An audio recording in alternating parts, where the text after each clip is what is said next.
আসসালামু আলাইকুম প্রিয় দর্শকবৃন্দ।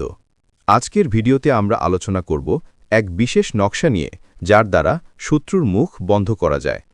অনেকে জীবনে এমন পরিস্থিতির সম্মুখীন হন যখন দুশমন নানারকম কুৎসা রটায়, মিথ্যা বলে বা অন্যের সামনে অপমান করার চেষ্টা করে।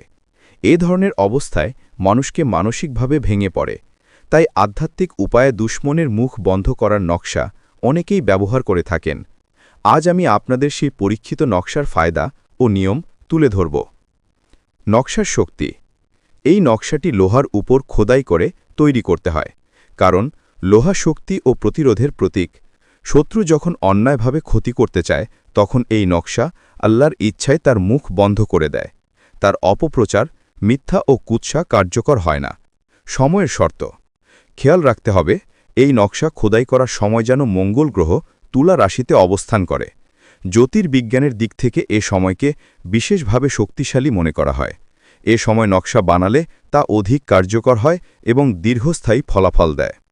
ব্যবহার পদ্ধতি। ১. নকশাটি লোহার পাতের উপর সুন্দরভাবে খোদাই করতে হবে। ২. খোদাই শেষে এটি ছোট আকারে তৈরি করে গলায় বা হাতে পরিধান করতে হবে। ৩. নকশা নিজের কাছে থাকলে শত্রু কখনো মুখ খোলার সাহস পাবে না। ৪. আল্লাহর রহমতে যেখানেই যাবেন সেখানেই বিজয়ী হয়ে উঠবেন। ফায়দা ও ফলাফল।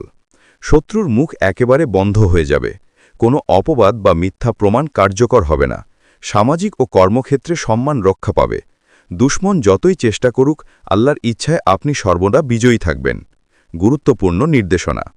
প্রিয় দর্শক, মনে রাখবেন, এটি কেবল একটি মাধ্যম। আসল শক্তি আসে আল্লাহর কাছ থেকে। তাই নকশা ব্যবহার করার পাশাপাশি নামাজ, দোয়া এবং আল্লাহর উপর ভরসা রাখা সবচেয়ে জরুরি। নিয়মিত ইবাদত করলে আল্লাহ নিজেই আপনাকে দুশমন থেকে হেফাজত করবেন। বন্ধুগণ, এই ছিল শত্রুর মুখ বন্ধ করার একটি পরীক্ষিত নকশা নিয়ে আলোচনা। আশা করি ভিডিওটি আপনাদের ভালো লেগেছে। যদি ভালো লেগে থাকে তাহলে লাইক দিন, শেয়ার করুন এবং আমাদের চ্যানেলটি সাবস্ক্রাইব করতে ভুলবেন না।